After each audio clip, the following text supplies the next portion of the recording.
NFL Mike Tanier Ed Mike NFL National Lead Writer December 26, 2017 Wesley Hit/Getty Images in this week's Tuesday edition of Monday Morning Digest. Where to look for meaningful football in Week 17. The NFC South goes down to the wire, at least something did. Todd Gurley hurdles into the MVP spotlight. Digests under the radar end of season awards, like the NFL honors, but with no formal wear and lots of Ostanikova. And much more. Let's start with the Week 17 storylines to watch. We did find a few. Maddie Meyer/Getty Images. Welcome to the anticlimax of a limp and generally unsatisfying 2017 NFL season. The Week 17 schedule is so lame that the NFL opted not to flex a game into prime time on Sunday. It's like Ryan Seacrest starting the countdown at 7 p.m. so he can get to bed early. The NFL's decision to call the scheduling equivalent of a draw play on 3rd and 20 was universally hailed by fans, which may be the ultimate expression of the state of the NFL in 2017. As for the playoffs, there will be no Aaron Rodgers, Ezekiel Elliott, Matthew Stafford or even any fun Jay Cutler shaming. Half of the quarterbacks playing in the postseason are guys you would not have bothered tuning in to watch on Thursday Night Football in September. So yes, the 2017 NFL season is going out with a whimper. But Digest is all in for the Week 17 games that decide either this year's wild card round punching bags or first round AFC playoff matchups that sound like they were spat out by some randomizer. Bills Jaguars or Ravens Chiefs. Anyone? We'll preview next week's least meaningless games later in Digest. Right now, here are some observations guaranteed to rekindle your enthusiasm for New Year's Eve football. 1. The Patriots' home field advantage is on the line. There's no grand conspiracy to ensure every questionable call goes the Patriots' way, kids. If the NFL were capable of manipulating outcomes, they would have finagled at least one good matchup for next week, though. The refs did throw an awful lot of flags against the Seahawks in their game against Dallas, which could have set up an important Eagles-Cowboys game if Seattle hadn't won anyway. The Patriots' ability to consistently get Michael Jordan calls makes them the ultimate mustached whirling heels. They may be more like the First Order than the evil empire at this point. Tom Brady fitness guru Alex Guerrero sounds like the sort of toady whom Kylo Ren keeps on retainer to tick Snoke off, but they are the perfect bad guys to make this year's bland good guys look more heroic. The Patriots can secure home field advantage if they beat the Jets on Sunday, but a loss and a Steelers win over the Browns drops them to the No.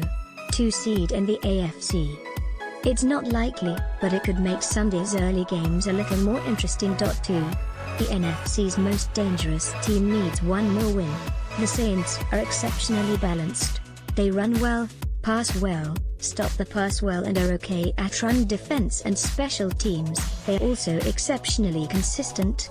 Their defeats are close calls against solid teams, and they never lose to a bad opponent. Also, Drew Brees' quarterback experience means a lot in the postseason.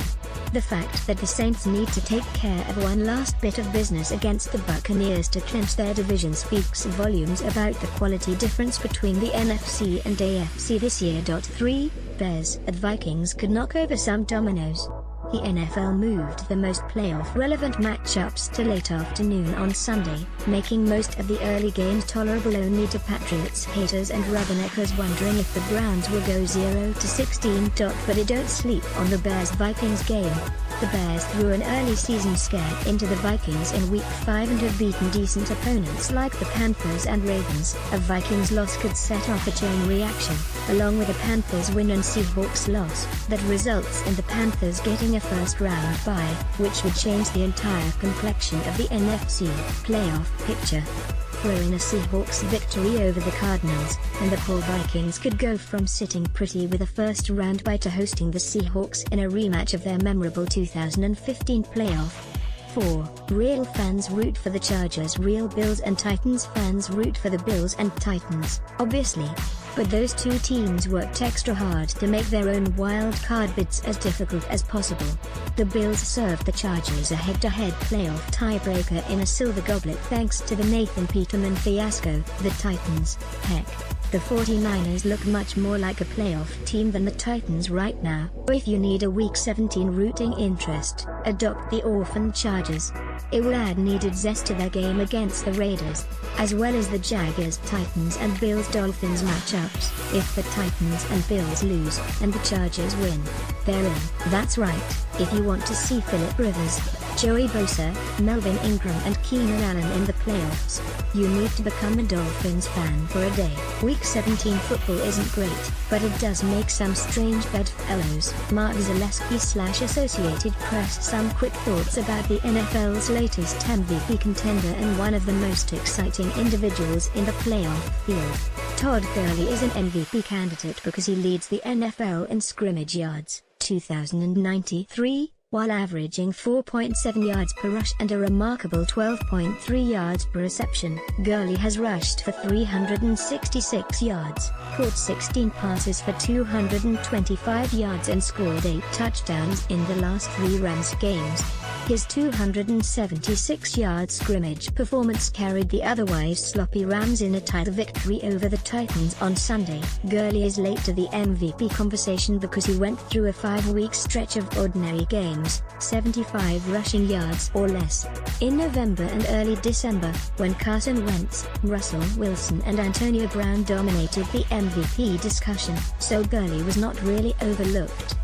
He just got hot when everyone else was slumping or injured. Gurley is having an MVP caliber year because the Rams' offense emphasizes what he's best at, using his dynamic combination of size, speed, lateral quickness and an extraordinary hurdling move to break big plays on the perimeter and in the open field. Sean McVay's offense includes some of the league's best screen and sweep designs. Gurley did not get the ball in space or the passing game much in the past because, oh come on, folks, Jeff Fisher is going to have a pretty rough digest this week.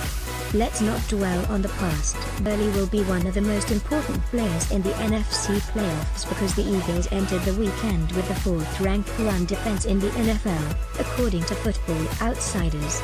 The Vikings rank 5th, the Panthers 7th and the Seahawks 12th.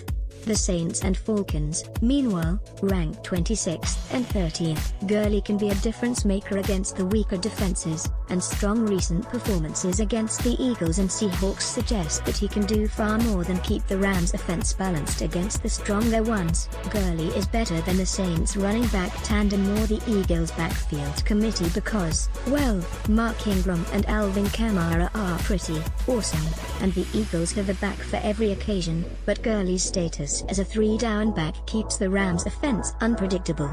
The Saints and Eagles rotations have tendencies. Kamara is going to attack the edge, LeGarrette Blount won't be running many pass routes, etc. Opponents must be ready for anything with Gurley in the huddle. Gurley deserves MVP consideration over Tom Brady because no one wants to give the Patriots any awards right now, and we secretly love watching Patriots fans act personally wounded when Brady's excluded. Sam Greenwood / Getty Images. What's at stake on New Year's Eve? The Jaguars have claimed the AFC South title, which for once is more prestigious than winning the famous South Dakota Parsnip Bowl, and are now locked into either the 3rd or 4th seed in the AFC. The Titans either need a win or a sampler platter of losses by